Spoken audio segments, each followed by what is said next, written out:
ಶ್ರೀ ಗುರು ಬಸವಲಿಂಗಾಯ ನಮಃ.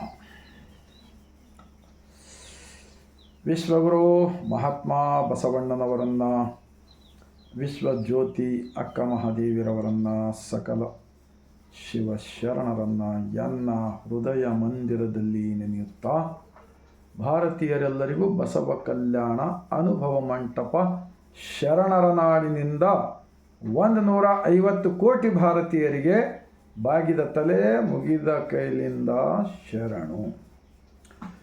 ಒಂದು ಮಹಾತ್ಮ ಬಸವಣ್ಣನವರ ವಚನ.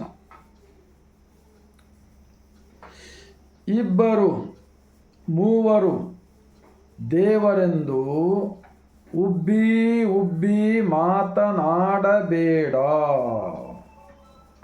ಒಬ್ಬನೇ ಕಾಣಿರೋ. ಇಬ್ಬರೆಂಬುವುದು ಹುಷಿ ನೋಡ, ಕೂಡಲ ಸಂಗಮ ದೇವನಲ್ಲದೆ ಬೇರೆ ಇಲ್ಲವೆಂದಿತ್ತು ವೇದ. ಈ ವೇದ, ಶಾಸ್ತ್ರ, ಪುರಾಣ, ಆಗಮ ಇವೆಲ್ಲ ಹೇಳ್ತಕ್ಕಂಥವ್ರು ನಾವು ನೋಡ್ತಾ ಇರ್ತೀವಲ್ಲ. ಕಥಾವಾಚಕರು, ಧರ್ಮಸಭೆ ಅವರೆಲ್ಲರೂ ಒಬ್ಬನೇ ದೇವರಿದ್ದಂತ ಹೇಳ್ತಾರೆ, ಆದರೆ ಆಚರಣೆಯಲ್ಲಿ ತರ್ತಕ್ಕಂಥದ್ದು ಯಾಕೆ ಮಾಡ್ತಾ ಇಲ್ಲ? ಹಾಗಾದರೆ ಎನ್ನ ನುಡಿ ಒಂದು ಪರಿ, ನಡೆ ಒಂದು ಪರಿ ಆಯ್ತಲ್ಲ. ಇದರಲ್ಲಿಂದ ಸಮಾಜದಲ್ಲಿ ಎಲ್ಲರನ್ನ ಒಂದುಗೂಡಿಸಲು ಬರ್ತದನ? ಬರುವುದೇ ಇಲ್ಲ. ಇನ್ನೊಂದು ಅಲ್ಲಮ ಪ್ರಭುರವರ ವಚನ. ಎನಗೊಂದು ಲಿಂಗ, ನಿಮಗೊಂದು ಲಿಂಗ, ಮನೆಗೊಂದು ಲಿಂಗವಾಯಿತು ನೋಡಯ್ಯ. ಹೋಯ್ತಲ್ಲ ಇವರ ಭಕ್ತಿ ಜಲವ ಕೂಡಿ. ಈ ಮನ ಮುಟ್ಟದ ಲಿಂಗ ಉಳಿ ಮುಟ್ಟಬಲ್ಲುದೇ ಗುಹೇಶ್ವರ. ಅಲ್ಲಮ ಪ್ರಭುರವರ ವಚನದಲ್ಲಿದೆನಾ? ಲಿಂಗ ಲಿಂಗ ಲಿಂಗ ಅಂತ ಪದ ಬಳಸಿದ್ರ ಇಲ್ಲ. ಲಿಂಗವೆಂದರೆ ಬ್ರಹ್ಮಾಂಡ, ಲಿಂಗವೆಂದರೆ ಸೃಷ್ಟಿಕರ್ತ, ಲಿಂಗವೆಂದರೆ ನಿರಾಕಾರ. ಈ ತತ್ವವನ್ನು ಕೊಟ್ಟಿದ್ದೋ ಇಡೀ ಜಗತ್ತಿನಲ್ಲಿ ಯಾವುದೇ ಒಂದು ಧರ್ಮ ಇದ್ದರೆ ಜಗತ್ತಿನ ವಿಶ್ವ ಸಂವಿಧಾನ ಅಂದಿನ ಪ್ರಧಾನಮಂತ್ರಿ ಮಹಾತ್ಮ ಬಸವಣ್ಣನವರು ಅನುಭವ ಮಂಟಪದಲ್ಲಿ ಅಲ್ಲಮ ಪ್ರಭುರವರು ಅನುಭವ ಮಂಟಪದ ಅಧ್ಯಕ್ಷರಾಗಿ ಬರೆದ ವಚನ.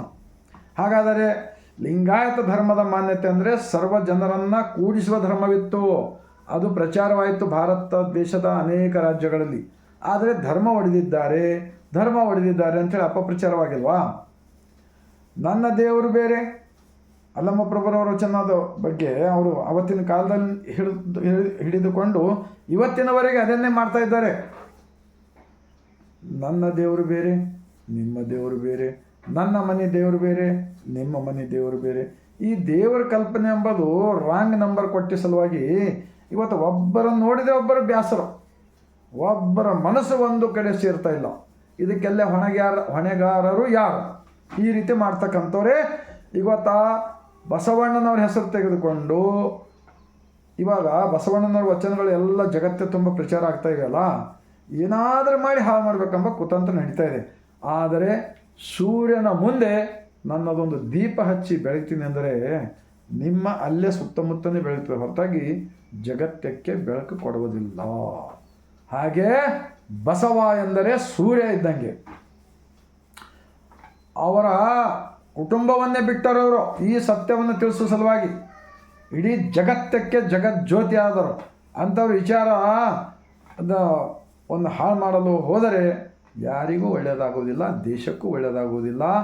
ಇಲ್ಲಿ ಎಲ್ಲವೂ ಕೂಡ ಅಫರತಫರ ಆಗಿ ಭ್ರಷ್ಟಾಚಾರ, ಕಳ್ಳ, ಸುಳ್ಳ, ಮೋಸ, ವಂಚನೆ, ಕೊಲೆ, ಸುಲಿಗೆ, ಬಲಾತ್ಕಾರ ಎಲ್ಲವೂ ಹೆಚ್ಚಾಗುತ್ತದೆ. ಆವಾಗ ಯಾರಿಗೂ ಕೂಡ ಶಾಂತಿ ಸಿಗುವುದಿಲ್ಲ. ಭಾರತ ದೇಶದಲ್ಲಿ ಎಲ್ಲರೂ ಅಜ್ಞಾನಿಗಳನ್ನಾಗಿ ಮೂಢ ರೂಢಿಯ ಬೆನ್ನತ್ತಿ BP, ಶುಗರ್, ಹಾರ್ಟ್ ಅಟ್ಯಾಕ್, ಮಾನಸಿಕ ರೋಗ ಬಳಲತಕ್ಕಂಥ ಪೇಷಂಟ್ಗಳು ಹೆಚ್ಚಾಗುತ್ತವೆ ಎಂದು ನಾನು ಹೇಳುತ್ತಾ, ಇನ್ನೊಂದು ಬಸವಣ್ಣನವರ ವಚನ. ಗಂಡನ ಮೇಲೆ ಸ್ನೇಹವಿಲ್ಲದ ಹೆಂಡತಿ, ಲಿಂಗದ ಮೇಲೆ ನಿಷ್ಠೆ ಇಲ್ಲದ ಭಕ್ತ. ಲಿಂಗದ ಮೇಲೆ ಇದ್ದರೇನು ಶಿವ ಶಿವ, ಹೋದರೇನು ಉಡದ ಆವಿಂಗೆ ಉಣ್ಣದ ಕರ್ವ ಬಿಟ್ಟಂತೆ ಕೂಡಲ ಸಂಗಮ ದೇವ. ಏನಿದೆ ಇದರ ಅರ್ಥ? ಗಂಡ ಹೆಂಡತಿಯನ್ನು ಒಂದುಗೂಡಿಸೋ ಸಲುವಾಗಿ ಇಬ್ಬರ ದೇಹಗಳು ಎರಡಾದರೇನು, ಹೃದಯಗಳು ಒಂದಾಗಿ ಬದುಕುವುದನ್ನು ಕಲಿಸಿದಾರಲ್ಲ ಬಸವಣ್ಣನವರು. ಧರ್ಮ ಹೊಡೆದಿದ್ದಾರ ಅವರು? ಬಸವಣ್ಣನವರು ಶರಣರು ಧರ್ಮ ಹೊಡೆದಿದ್ದಾರ? ಧರ್ಮ ಅಂದರೆ ಏನು?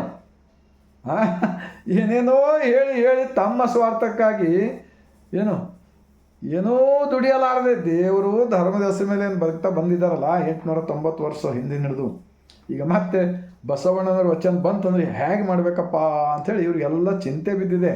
ಹೇಗಾದರೂ ಮಾಡಿ, ಯಾಕಂದ್ರೆ ಜನರಿಗೂ ಅಷ್ಟೇ ಬೇಕು, ಭಾಳಷ್ಟು ಜನರಿಗೆ ಸತ್ಯ ಬೇಕಾಗಿಲ್ಲ. ದುಶ್ಚಟ, ದುರ್ಗುಣ, ದುರ್ನಡತೆ, ಕಳ್ಳ, ಸುಳ್ಳ, ಮೋಸ, ವಂಚನೆ ಎಲ್ಲ ತುಂಬಿಕೊಂಡಿರುವಂಥ ವ್ಯಕ್ತಿಗಳಿಗೆ ಬಸವಣ್ಣಂದ್ರೆ ಹೇಗೆ ಬೇಕಪ್ಪ ಅವರಿಗೆ? ಬೇಕಾಗಬೇಕು. ಅದೆಲ್ಲ ತೊಳೆದುಕೊಳ್ಬೇಕಾದ್ರೆ ಅನುಭವ ಮಂಟಪಗಳು ಬೇಕಾಗಿವೆ. ಪ್ರತಿಯೊಂದು ಗ್ರಾಮ ಪಟ್ಟಣಗಳಲ್ಲಿ ಅನುಭವ ಮಂಟಪಗಳು, ಬಸವ ಮಂಟಪಗಳು ಬೇಕಾಗಿವೆ. ಇದು ಒಂದೇ ಒಂದು ಮಾರ್ಗದಿಂದ ಮಾತ್ರ ಇವತ್ತು ಜಗತ್ತಿಗೆ ಒಳ್ಳೆಯದಾಗಲಿದೆ ಎಂದು ನಾನು ಭಾಳ 27 ವರ್ಷದಿಂದ ನಾನು ಈ ವಚನಗಳ ಚಿಂತನೆ ಮಾಡ್ತಾ ಇರ್ತೀನಿ. ಯಾಕಂದ್ರೆ ನನ್ನ ಹತ್ರನೂ ಕೂಡ ಸ್ವಲ್ಪ ವ್ಯಸ್ಟ್ ಗುಣಗಳಿದ್ದು ಅವೆಲ್ಲ ಹೋಗ್ಲಿಕ್ಕೆ ಕಾರಣ ಎಲ್ಲರಲ್ಲಿ ದೇವರನ್ನು ಕಾಣಲಿಕ್ಕೆ, ಯಾರಿಗೂ ಮೋಸ ಮಾಡಬಾರ್ದಪ್ಪ, ನಮ್ಮಂತೆ ಎಲ್ಲರೂ ಚೆನ್ನಾಗಿ ಬದುಕಲಿ ಅಂತ ಒಂದೇ ಒಂದು ಕಾರಣಕ್ಕಾಗಿ ನಾನು 27 ವರ್ಷದಿಂದ ಈ ಬಸವಾದಿ ಶರಣರ ವಿಚಾರಗಳನ್ನು ಓದುತ್ತಿದ್ದೇನೆ. ಲಿಂಗದ ಮೇಲೆ ನಿಷ್ಠೆ ಇಲ್ಲದ ಭಕ್ತ ಇದ್ದರೇನು ಶಿವ ಶಿವ, ಹೋದರೇನು ಬಸವಣ್ಣನವರ ವಚನವಿದೆ. ಒಂದು ಗೊಡ್ಡ ಆಕಳ ಮುಂದೆ ಒಂದು ಹಸು ಆಗಿದೆ ಅಂತೇಳಿ ಒಂದು ಚಿಕ್ಕ ಕರು ಇದೆ, ಆಕಳ ಕರು. ಆ ಆಕಳ ಕರವನ್ನು ಆ ಗೊಡ್ಡ ಆಕಳ ಅದು ಹಾಲೇ ಕೊಡ್ತಕ್ಕಂಥದ್ದಿಲ್ಲ. ಆದರೆ ಮುಂದೆ ಬಿಟ್ಟರೆ ಆಕಳಾಗಲಿ ಎಮ್ಮೆ ಆಗಲಿ ಯಾವುದೇ ಆಗಲಿ ಅಲ್ಲಿ ಕಳಿಸಿದರೆ ಅದು ಕೊಡಿಸೋದಿಲ್ಲ, ಇದು ಕುಡಿಯೋದಿಲ್ಲ. ಈಗ ಮಾಡ್ತಕ್ಕಂಥದ್ದೇನು, ಈ 33 ಕೋಟಿ ಹಲವು ದೈವಗಳೇ ಬಸವಣ್ಣನವರು ಮಾಡಿದ್ದಾರೆ, ಹೇಳಿದ್ದಾರೆ ಅಂತೇಳಿ ಅಪಪ್ರಚಾರ ಮಾಡ್ತಕ್ಕಂಥ ನೋಡ್ತಾ ಇದ್ದೀವಿ. ಆದರೆ ವಚನಗಳನ್ನು ಏನು ಹೇಳ್ಕೊಡ್ತಾವಂದರೆ ಈಗ ನಾನು ಏನೇ ಮಾತಾಡಿದ್ರು ವಚನದ ಆಧಾರ ಮೇಲೆ ಮಾತಾಡ್ತಾ ಇರ್ತೀನಿ. ಭಾಳ ಜನ ವಚನಗಳು ಓದೋದಿಲ್ಲ. ಈಗ ನಿಮ್ಮ ಮಕ್ಕಳು, ಮೊಮ್ಮಕ್ಕಳು, ಮುಂದಿನ ನಿಮ್ಮ ಕುಟುಂಬ ಎಲ್ಲವೂ ಕೂಡ ಕೆಟ್ಟ ದಾರಿಗೆ ಹೋಗಲಾರದೆ ಒಂದು ಸಜ್ಜನ ಸಮಾಜದಲ್ಲಿ ಬದುಕಿ ಲೇಸನಿಸಿಕೊಂಡು ಒಂದೇ ದಿನ ಬದುಕಿರೋ ಸಾಲ ಅಂತ ಹೇಳ್ತಾರಲ್ಲ ಬಸವಣ್ಣವರು. ಆ ಥರ ಒಳಪಂಗಡ, ಕಂಬಾರ, ಕುಂಬರು, ಹೂಗರು, ಒಕ್ಕಲಿಗರು, ಕುರುಬ, ಇವೆಲ್ಲ ಬಡಿಗರು ಎಷ್ಟು ಕಾಸ್ಟಿಸಮ್ ಮಾಡ್ಯಾರಲ್ಲ, ಅವರೆಲ್ಲರೂ 97% ಜನಗಳು, ದುಡಿಯೋ ವರ್ಗದವರು, ಉತ್ಪಾದಕ ವರ್ಗದವರು ಬಸವಣ್ಣನವರ ಅನುಭವ ಮಂಟಪದಲ್ಲಿದ್ದರು. ಎಲ್ಲವೂ ಈ ಗ್ರಂಥದಲ್ಲಿ ಸಿಗುತ್ತವೆ. ಇದೇ ಗ್ರಂಥ ಇವತ್ತಿನ ದೇಶದ ಪ್ರಧಾನಮಂತ್ರಿ ಆಗಿರ್ತಕ್ಕಂಥ ನರೇಂದ್ರ ಮೋದಿಜಿರವರು ದೆಹಲಿಯ ವಿಜ್ಞಾನ ಭವನದಲ್ಲಿ ಉದ್ಘಾಟನೆ ಮಾಡಿದ್ದಾರೆ 14 ವರ್ಷಗಳ ಹಿಂದೆ. ಇದರಲ್ಲೇ ಈ ವಚನಗಳಿವೆ ನಾನು ಹೇಳಿದ್ದು. ಇದೇ ಗ್ರಂಥವನ್ನು ಕರ್ನಾಟಕ ರಾಜ್ಯದಲ್ಲಿ ಅವತ್ತಿನ ಉಪರಾಷ್ಟ್ರಪತಿ ಆಗಿರ್ತಕ್ಕಂತಹ ಹಮೀದ್ ಅನ್ಸಾರಿರವರು ಮತ್ತು ನಮ್ಮ ಕರ್ನಾಟಕದ ರಾಜ್ಯಪಾಲರು ಇವರೆಲ್ಲರೂ ಕೂಡಿ ಉದ್ಘಾಟನೆ ಮಾಡಿದ್ದಾರೆ. ಬಸವ ಸಮಿತಿ ಬೆಂಗಳೂರು ವತಿಯಿಂದ. ಈ ವಚನಗಳೆಲ್ಲವೂ ಒರಿಜಿನಲ್ ಇವೆ.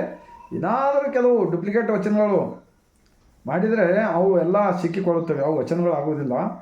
ನಾವು ಎಷ್ಟೋ ತಪ್ಪು ಮಾಡ್ತಿರ್ಬೋದು, ಆದರೆ ಮತ್ತೆ ನಾವು ತಿದ್ದಿಕೊಂಡು ಒಳ್ಳೆಯ ವ್ಯಕ್ತಿಯಾಗಿ ಬದುಕಲು, ಸಮಾಜದಲ್ಲಿ 4 ಜನರು ಒಪ್ಪುವಂತೆ ಬದುಕಲು ಒರಿಜಿನಲ್ ವಿಚಾರಗಳು ಈ ಗ್ರಂಥದಲ್ಲಿ ಸಿಗುತ್ತವೆ. ಇದು 33 ಭಾಷೆಯಲ್ಲಿ ಬಿಡುಗಡೆಯಾಗಿವೆ. ನೀವು ನಿಮ್ಮ ಮಕ್ಕಳು, ನಿಮ್ಮ ಮೊಮ್ಮಕ್ಕಳು ದಿನನಿತ್ಯ ನಿಮ್ಮ ಮನೆಗಳಲ್ಲಿ ಧ್ಯಾನ, ಪ್ರಾರ್ಥನೆ, ವಚನಗಳ ಚಿಂತನೆ ಮಾಡಿರಿ.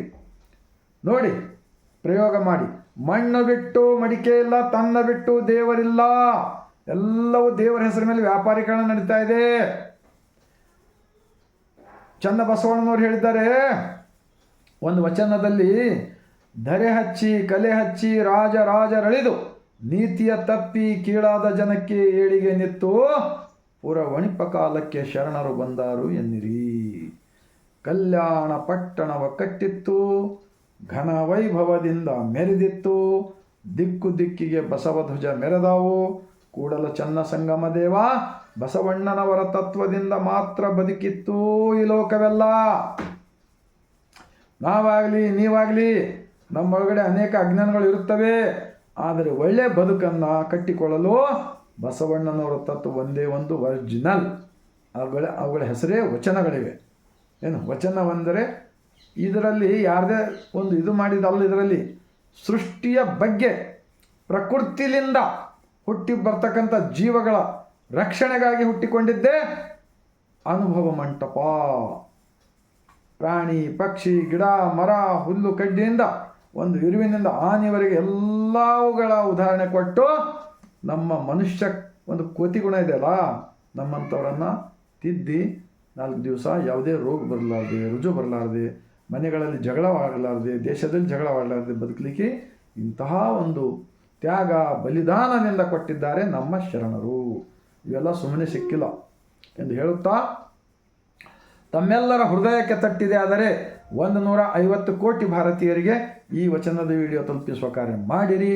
ಇದೇ ನಿಜವಾಗಿರ್ತಕ್ಕಂತಹ ದೇಶಭಕ್ತಿ ಆಗುತ್ತದೆ, ಮತ್ತು ದೇಶ ಪ್ರೇಮವಾಗುತ್ತದೆ, ರಾಷ್ಟ್ರಭಕ್ತಿ ಆಗುತ್ತದೆ, ರಾಷ್ಟ್ರ ಪ್ರೇಮವಾಗುತ್ತದೆ. ನಮ್ಮ ಭಾರತ ದೇಶದಲ್ಲಿ ಎಲ್ಲರೂ ಕೂಡಿ ಬದುಕಿದರೆ ನಮ್ಮ ಅಕ್ಕಪಕ್ಕದಲ್ಲಿರ್ತಕ್ಕಂಥ ದೇಶದವರು ನಮ್ಮ ತಂಟೆಗೆ ಬರುವುದಿಲ್ಲ. ಅವ್ರು ಯಾರು ಉಲ್ಟಾ ನಮ್ಮ ಬಸವಣ್ಣನ ನಾಡಿಗೆ ಬಂದು ಅವರು ಒಳ್ಳೆಯ ಗುಣಗಳು ಕಲ್ತ್ಕೊಂಡು ಹೋಗಿ ಅವ್ರು ಯಾವುದೇ ಯುದ್ಧ ಕೂಡ ಮಾಡುವುದಿಲ್ಲ ಅಂಥೇಳಿ ನಾನು ಗ್ಯಾರಂಟಿಯೊಂದಿಗೆ ಹೇಳ್ತಾ, ತಮ್ಮೆಲ್ಲರಿಗೂ ಕೊನೆಯದಾಗಿ ಮತ್ತೊಮ್ಮೆ ಶರಣರ ನಾಡು ಅನುಭವ ಮಂಟಪ ಬಸವ ಕಲ್ಯಾಣದ ಭೂಮಿಲಿಂದ ಬಾಗಿದ ತಲೆ ಮುಗಿದ ಕೈಲಿಂದ ಶರಣು.